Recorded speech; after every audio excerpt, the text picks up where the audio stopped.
Hello and welcome to this month's Rochester Xamarin User Group meeting for February 13th, 2019.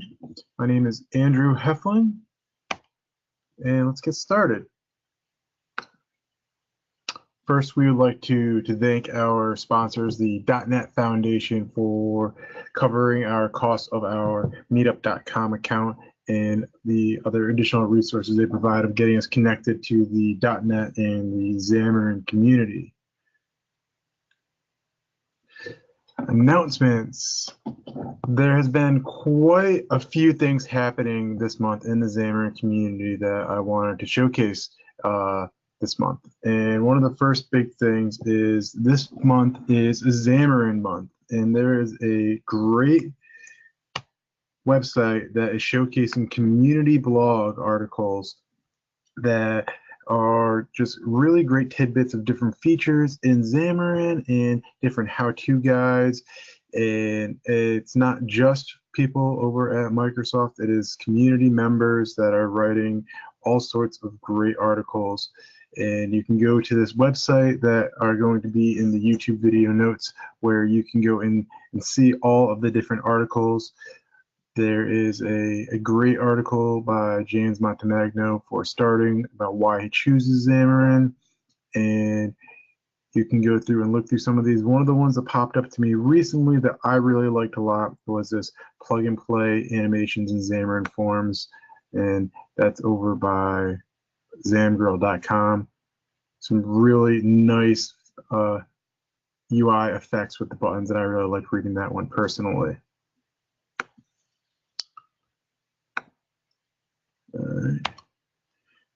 Xamarin.Forms 3.5 was released earlier this month, and you can head over to the GitHub repository to see all of the release notes and some of the preview features that they are starting to include with 3.5 that they're getting ready for the 4.0 release, which leads us into the 4.0 preview features, which is something I'm really excited about. So if we head over to our 4.0 early preview page, which I'll include in the description for those watching the YouTube video, there are some really cool experimental features. And if you head over to this page, it documents out how to take advantage of them with Xamarin Shell, the collection view, and Visual Experimental. For those that aren't aware of Xamarin Shell, it is a really nice feature that they just came out with, which allows you to have a unified look and feel between iOS, Android, and your different platforms, and creating an app shell. So you'd have a shared navigation bar, you'd have shared buttons, you'd have shared master detail and such, and just trying to unify the look and feel. And I think this I think Xamarin Shell shows a lot of promise in the early features that I've seen with it, and I'm excited to play with it some more. Another thing that's coming out in 4.0 is the carousel view. This is, and they're developing the spec out in the open, and I encourage you to take a look at the GitHub article for the carousel view spec. They are putting in some really good samples of how they expect this to work in practice. And there's a couple animations in this GitHub issue that I wanted to showcase here that I'm pretty impressed with. Scrolling down with creating airplane cards, or just sliding virtualized carousels, and some of the subtle animations that they're doing are really powerful. And I played with this a little bit on Android myself, and this is going to be a good utility once it's generally available in the 4.0.0 release of Xamarin.Forms. So go ahead, check it out. If you have feedback for the guys developing it, leave it there on the GitHub issue. Go back to our presentation.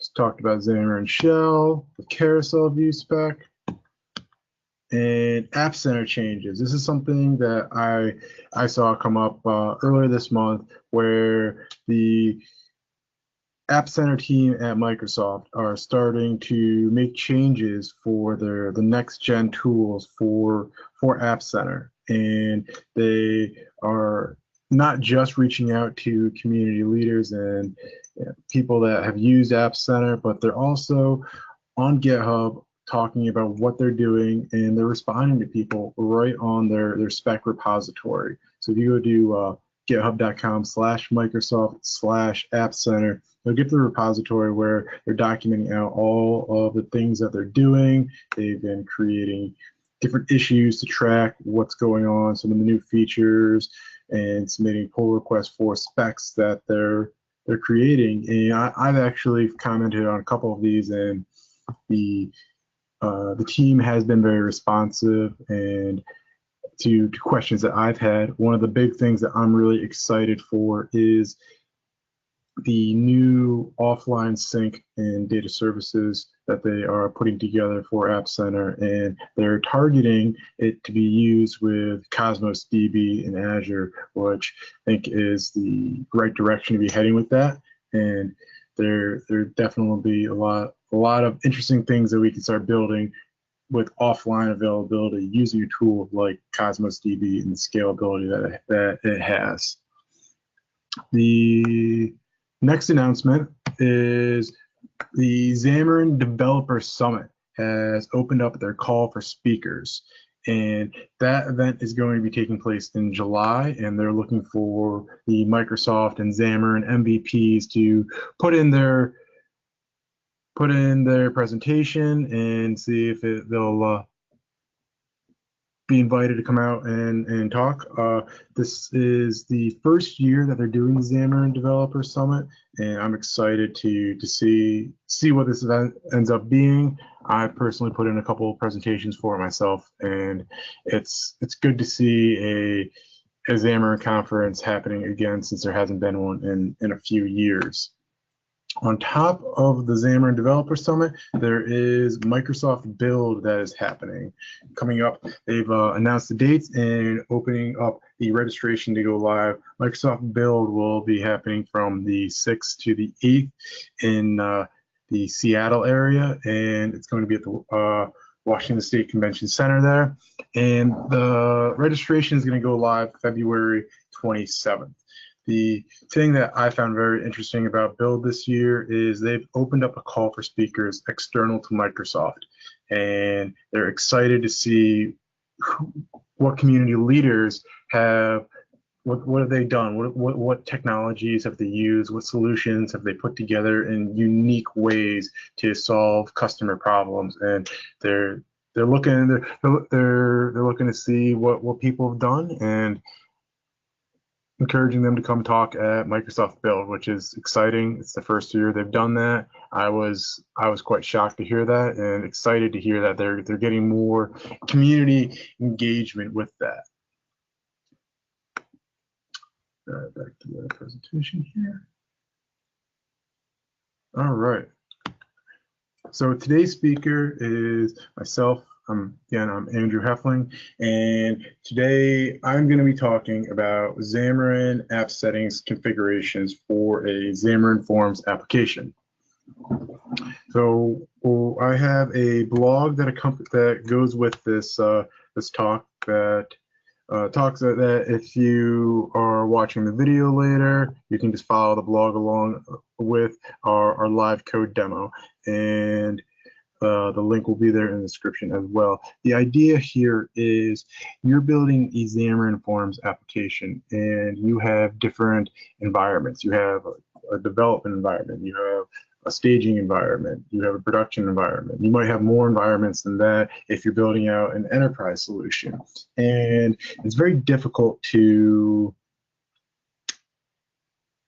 create, your service endpoint to work in those different environments out of the box with Xamarin. And if you're a web developer, you have web config files, app settings, .json files, and it's all supported out of the box, and it's not really supported in a Xamarin.Forms environment. So what we're going to do today is we're going to go and create a Xamarin.Forms application and show where we came from and what we can do now with adding a little bit of infrastructure to our application, we can easily have it change between the different environments.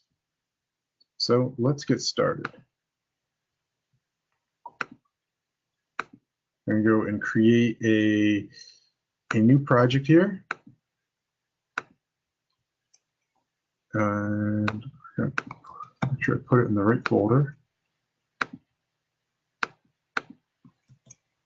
And it's just going to be a Xamarin.Forms application. And we're just going to call this Rock.Xam App Settings Demo. Okay.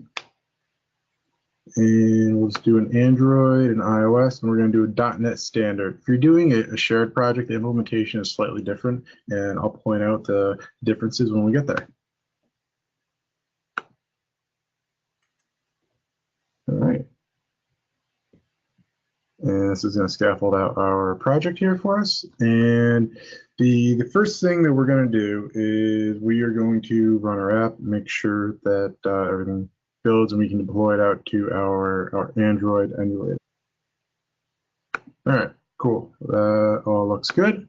So we are going to deploy it out. And while that's running, there we go. Got our emulator there. So once this runs, what we're going to do is we're going to create a constants file that contains a service endpoint, or it can contain whatever you want. For our conversation today, it's going to contain a service endpoint that points to localhost for now. And we're going to use that to display some information on the screen.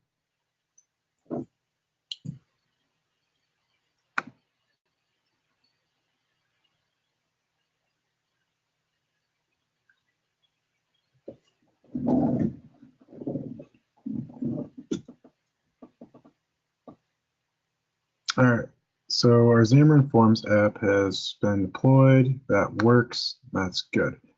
So what I'm going to do is we're going to focus on the shared code right now. So I'm going to go and create a new constants file to show you what I've done in the past. And this is a technique that I have used in enterprise applications to small businesses, apps that have been used by thousands and thousands of people to just a couple people. And it's a very common practice because it's easy to set up in Xamarin.Forms right out of the box. So typically I would create a static constants file and then create a service which might point to, say, localhost/service. And then we might put preprocessor directives here. So, if it's in debug mode, we want to use the localhost. And then, let's do else. And let's have another service. Let's say I went to my website.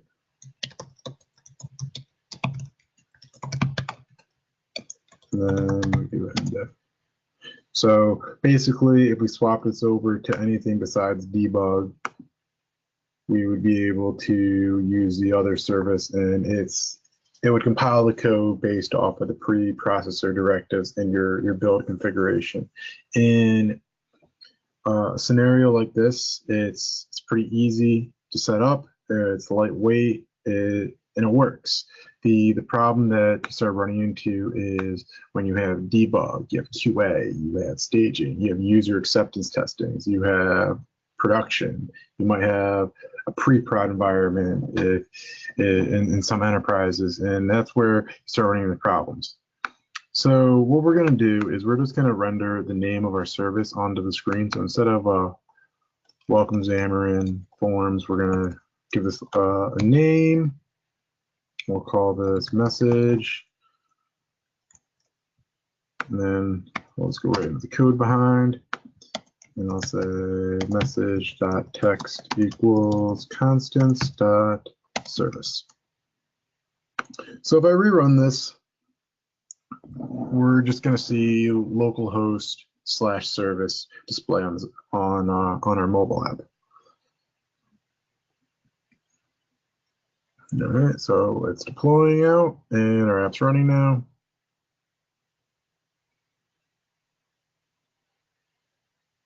There we go. So it just displays out what we expect it to do. So as I was mentioning just a moment ago, this can get really complicated if you start creating, let's say we had another directive in here for production. Let's say we had another one in here for QA. It can get really complicated. And the other problem that I've ran into is then configuring out your build configurations between all of your projects, and you start running into these weird rabbit holes of problems. So what I've started to do is I've created a JSON files inside our projects. So I'm going to go ahead and create a JSON file to contain our configuration parameters. We're just going to call it settings. You can call it whatever you want. So this is the most important step when you're setting this up. You need to make sure the app settings.json file is embedded. So you just right click on it and you click embedded resource. That is a very important step. And if you don't do that, the file won't be shipped with your assembly and it won't be able to read the file. So once that part's done, we can add our service to our JSON file.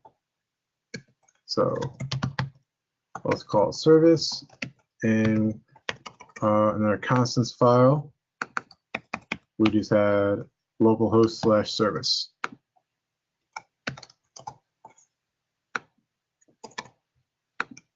All right, so now that we got the service all created, we can start creating a manager class that will be able to read our app settings file and put it into a dictionary so we can easily access the properties in it. So again, in our shared code, we're going to add a new class, and I'm just going to call this app settings manager. And for this example, we're going to create a singleton.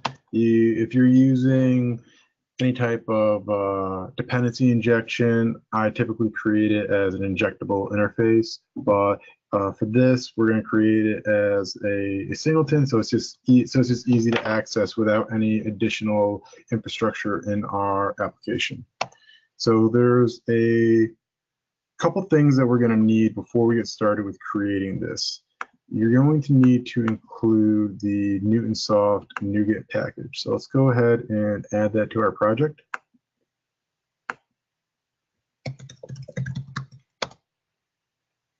Newtonsoft.json, and just add it to all of our projects. Install. Accept everything. All right. Perfect. So one of the first things that we're going to need is we're going to need an indexer to retrieve the different properties that we have in our app settings. So create public string, let's see, like this, string name. Pretty sure that's the right syntax. I am going to double check my blog that I wrote. Great. So it's public string this string name. Yep. And we're just going to return an empty string right now. We'll implement that in a second. Since it's a singleton, we're going to need to create a private constructor. I'll put a to do. So we need to open our file. I'm going to create a static property called settings, and this is going to be used to retrieve our instance for the singleton here. So we'll do another get, and we'll create our instance. So it's just app settings underscore instance.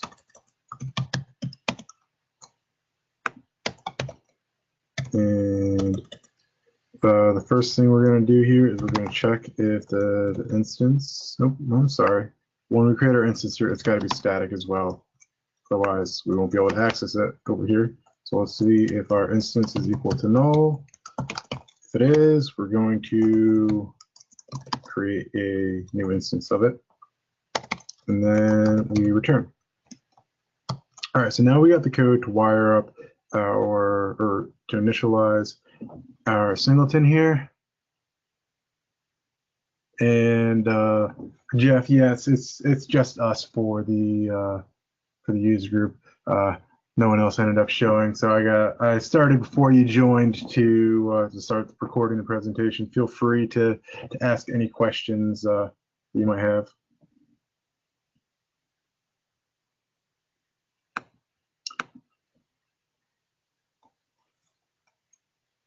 All right. So for this section right here, we said we were going to be opening up. This is where we're going to do our file reading. We got to do a couple more things before that, and I'm just going to double check over on the code samples. So we need to create the file that contains all of our secrets, and we need to create the files we need to create reference for the namespace and file names. And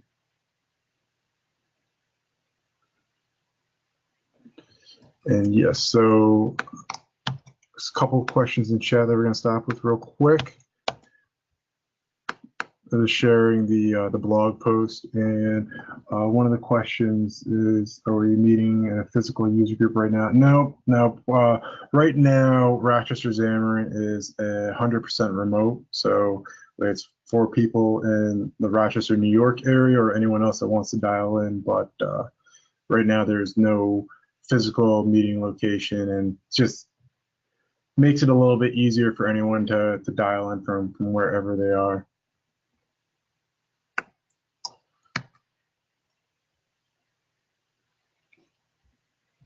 All right, so continuing on with the app settings manager that we're building here, we need to create a J object, which is a special Newtonsoft JSON type, and I'm going to call that secrets. This is where we're actually going to store our secrets in, and then the next part is for file access. So you're going to create a namespace, and in our case here, I'm just going to copy over the namespace that we have there, and you're going to create another constant string called file name, and we said our file name was appsettings.json. So this is important because earlier I mentioned that our JSON file is an embedded resource. And what happens when you create an embedded resource is it's a file name prefixed by the namespace of that assembly. So our namespace is rockxam appsettingsdemo, and our file name is appsettings.json. So I create a constant for each to allow us to easy file loading. And I need to look up the actual code for the implementation here because I always have to look this up when I do it. So what we're going to do is just copy this over, and I'll explain each line of code. All right. So the first line here is straight out of the Microsoft documentation, which tells us we want to get the assembly that we're currently in. So the easiest way to do that is use the introspection extensions and plug in the current type. So that's our app settings manager. And then the next thing is we want to get the file stream, and that's what this get manifest resource stream is doing. So what we do with that is we just plug in our namespace and our file name, and it returns the stream And we then create a stream reader so we can read all the contents of it. And we get that raw JSON file, which is stored in this JSON variable. And then I use the JObject.parse to parse the raw string and convert it into something that we can actually use inside of our indexer down here. So then the next thing that we need to do with this app settings manager is we need to be able to read the secrets variable, because we now have been able to open our file. We have been able to store the contents that are in our app settings file. And the next thing is, how do we actually access the items in it? So we had, I'm again going to copy my implementation details that I had over in my blog, and then we'll explain what's going on.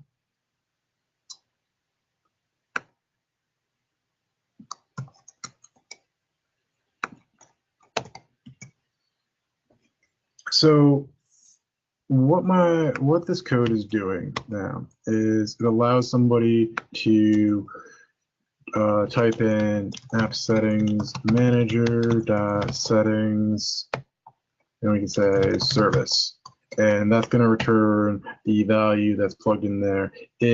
What I started using this app settings JSON a lot for in Xamarin is including app center secrets. So if we had, let's say we had this nested out where we did app center, and then you might have Android secret, and you might have an iOS secret to access App Center. And the way that you would access it is very similar to how you do it in ASP.NET, and you would just do App Center : Android. So what we do then is inside this accessor, we run a string split based on that colon, and we iterate through the items, accessing the node element until we get to the end of that array, and then we return the value that's right there. So again, all we're doing is we're traversing through the items, and then we get the last one based on that string structure. If for some reason there's an exception or we don't find it, I found it's best to just in debug mode print that out saying, hey, we can't retrieve the secret or the value, and then just return an empty string, because if you throw an exception and you don't catch it, your app's going to crash. It's better to fail silently, in my experience. Okay, so now that we got the app settings manager completed, we can go ahead and start using it. So again, we started with this constants.cs file here that we had fdebug, we had to print out one service, else we print out another service. We're going to get rid of this file completely. And then over in our code behind for our main page, we're going to update this to be app settings managers.settings service. And what that's going to do is it's going to go over to our app settings manager and apply the indexer based on service, which is then going to read this string right here. And just to refresh our memory of what we started with, we created this message, we put a name to our label inside of our main page, and we're just updating the text to it for the purposes of this demo. For a service endpoint, you would obviously have that call out somewhere, but for our talk is all about app settings. So let's hit the go button.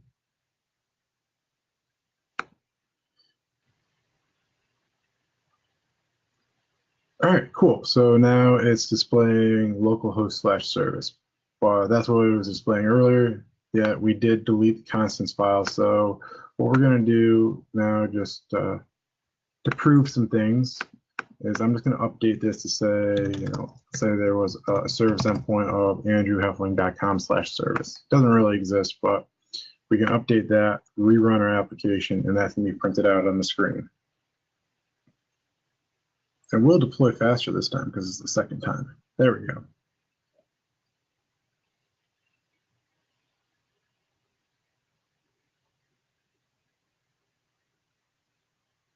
All right. And now it shows andrewheffling.com/service. So now we have effectively built out a app settings file that we can quickly transform at build times. So one of the questions that was immediately asked on the blog came in earlier today was, this works great, but what are you doing for dev, QA, UAT, prod? How are you transforming it? There's a lot of different techniques that you can do for this, and the simplest one that I found is just using a simple file transforms to update it. If you're using Azure DevOps, for example, there's this great marketplace task that I linked down at the bottom that I use a lot that allows me to easily transform files without using any of the deployment scripts that you'd need for, let's say, an ASP.NET website. And I'll include this link in the chat as well, for those that are interested. All right. Is there any questions from anyone? Well, this is the end of the live demo. No? Okay. We will go back to the presentation slide deck.